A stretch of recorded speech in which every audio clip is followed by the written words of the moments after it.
Welcome to கதைகளின் குரலோசை. நான் உங்கள் மகிழினி. இப்போ நம்ம பார்த்துட்ருக்க கதை என்னென்னா, மோகன் அவர்கள் எழுதிய பாண்டி நாட்டு பைங்கிளிகள் அப்படிங்கிற ஒரு வரலாற்றை சார்ந்த கற்பனை கதையை தான் நம்ம பார்த்துட்ருக்கோம். இப்போது அத்தியாயம் 37க்கு வந்தாச்சு. இப்போ நீங்கள் கதை கேட்டிங்கன்னா கதை உங்களுக்கு முழுதாகவும் தெளிவாகவும் புரியாது. அதனால் இதற்கு முந்தைய அத்தியாயங்களை பார்த்துட்டு வாங்க. இதற்கு முந்தைய அத்தியாயங்களோட லிங்க்கை டிஸ்கிரிப்ஷனில் கொடுத்துருக்கேன், பார்த்துட்டு வாங்க. சரி, இப்போ நம்ம கதைக்குள்ளே போகலாமா?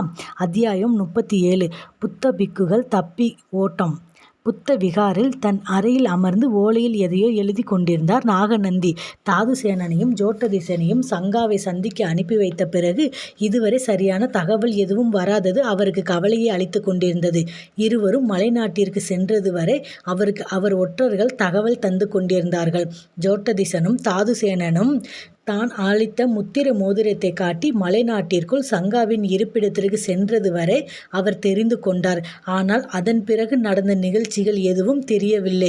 உள்ளே சென்ற இருவரும் ஏதேனும் தகவல் அனுப்ப வேண்டாமா என்று தாதுசேனன் மீதும் ஜோட்டதிசன் மீதும் கோபப்பட்டார் நாகநந்தி. சங்காவை போய் கண்டு பேசினார்களா? சங்கா என்ன கூறினாள்? ஏன் இந்த தகவலை எனக்கு அனுப்பி வைக்கவில்லை? சங்காவால் இருவருக்கும் எதுவும் தீங்கு ஏற்பட்டு விட்டதா? நிச்சயம் உயிருக்கு ஆபத்து எதுவும் ஏற்படாது. தனது முத்திரை மோதிரம் அவர்கள் உயிரை காப்பாற்றும். ஆனால் சிறைப்பட்டு விட்டார்களா? பேச வேண்டியதை இருவரும் தெளிவாக கூறி அனுப்பி இருந்தும் எதுவும் பிரச்சனையில் சிக்கி கொண்டார்களா?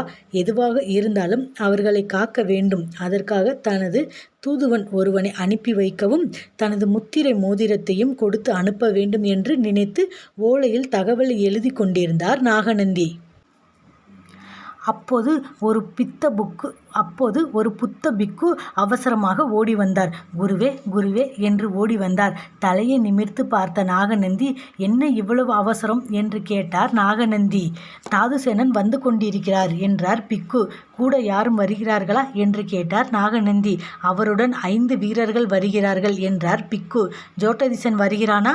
இல்லை குருவே, அவர் முகத்தில் சந்தேக ரேகைகள் ஓடியது. தாதுசேனன் மட்டும் வருகிறான். ஜோட்டதிசன் என்ன ஆனான்? அவன் ஏன் வரவில்லை? ஒருவேளை சங்காவுடன் தங்கிவிட்டானா என்று யோசித்தார். சரி, அவனை உடனே இங்கு அனுப்பி வை. அவருடன் வரும் வீரர்கள் அவர்களை விருந்தினர் மாளிகையில் தங்கவை. பிக்கு அவரிடம் விடைபெற்று கொண்டு சென்றார். சற்று நேரத்தில் தாதுசேனன் உள்ளே வந்தான். அவனை பார்த்து அதிர்ந்தார் நாகநந்தி. அவன் முகம் வாடி இருந்தது. முகத்தில் தாடி வளர்ந்திருந்தது. உடல் இளைத்திருந்தது. அவனிடம் ஏதோ ஒரு சோகம் கவிழ்ந்திருந்தது. வா தாதுசேனனே என்று அழைத்தார் புத்தபிக்கு. தாதுசேனன் அவரை வணங்காமல் கூட அவர் அருகில் இருந்த ஆசனத்தில் அமர்ந்தான். தாதுசேனா, நீங்கள் போய் வந்தது நலமாகத்தானே முடிந்தது என்று கேட்டார் புத்தபிக்கு. தாதுசேனன் எதுவும் பேசாமல் அமர்ந்திருந்தான். அவன் கண்களில் கண்ணீர் வழிந்தது. அதை பார்த்து திடுக்கிட்டார் நாகநந்தி. தாதுசேனன், என்ன நடந்தது? ஏன் அழுகிறாய்? ஜோட்டதிசன் எங்கே என்று அடுக்கடுக்காய் கேட்டார். தன்னை தேற்றி கொண்டு மெல்ல பேசினான் தாதுசேனன். எல்லாம் முடிந்து விட்டது மாமா.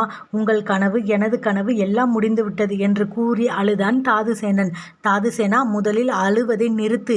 நீ என்ன கோழையா? இந்த நாட்டை ஆள பிறந்தவன். இப்படி அழக்கூடாது என்றார் நாகநந்தி. அதுதான் முடிந்து விட்டது என்று கூறினேனே என்றான் தாதுசேனன். என்ன நடந்தது? ஜோட்டதிசன் எங்கே என்றார் வெறுப்புடன் நாகநந்தி. அவன் கொல்லப்பட்டு விட்டானா? ஏன்? எப்படி? சங்காவை சந்தித்தாயா என்று அடுக்கடுக்காய் கேட்டார் நாகநந்தி. தாதுசேனன் தன்னை சற்று ஆசுவாசப்படுத்தி கொண்டு, நாங்கள் இருவரும் மலைநாட்டிற்கு சென்றோம்.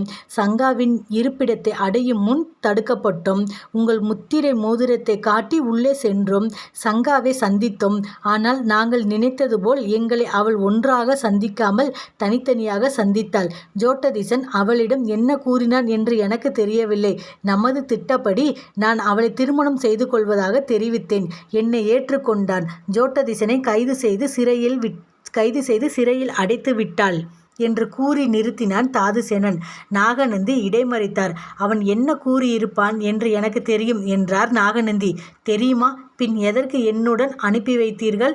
அவன் குணம் மாறியிருக்கும் என்று நினைத்தேன். நீ கூறிய அதே காரணத்தை தான் அவனும் கூறியிருப்பான்.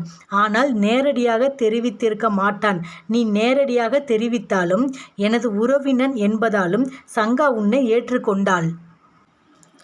மாமா, இனி என்ன செய்வது என்று கேட்டான் தாதுசேனன். தாதுசேனா, நீ பிக்குவாக இருந்து கொண்டு இல்லற சுகத்தை அனுபவித்து விட்டாய். அதை இழந்துவிட்ட வேதனை உன் முகத்திலும் உடலிலும் தெரிகிறது.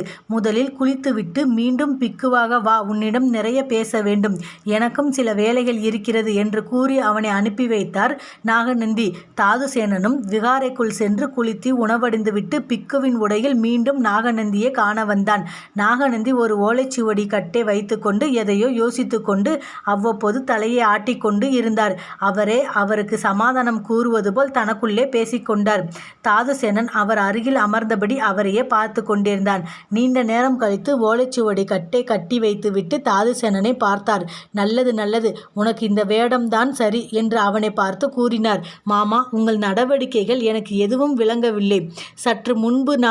சற்று முன்புதான் நான் நாடாளாக பிறந்தவன் என்று கூறினீர்கள்.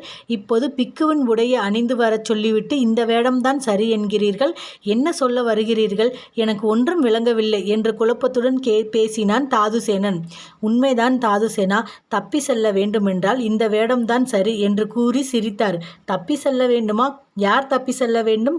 ஏன் தப்பி செல்ல வேண்டும் என்று கேட்டான் தாதுசேனன். தாதுசேனா, நீ இங்கிருந்து சென்ற பிறகு சிங்களத்தில் பல நிகழ்ச்சிகள் நடக்க துவங்கிவிட்டது. தமிழ் வீரர்கள் மீண்டும் பலமுடன் தலை தூக்கிவிட்டார்கள்.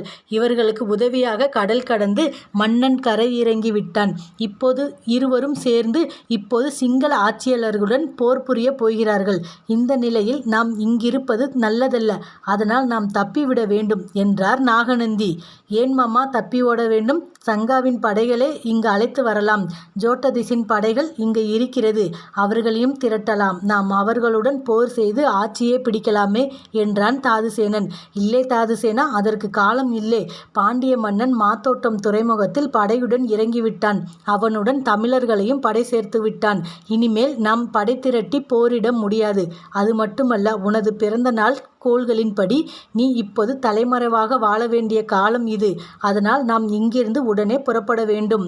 உனக்கு அரசாளும் யோகம் நிச்சயமாக உள்ளது. அதுவரை காத்திருப்போம் என்றார் நாகநந்தி. எங்கு போவது? சங்காவின் மாளிகைக்கா? சங்காவின் மாளிகைக்கா என்று அதிர்ந்தான் தாதுசேனன்.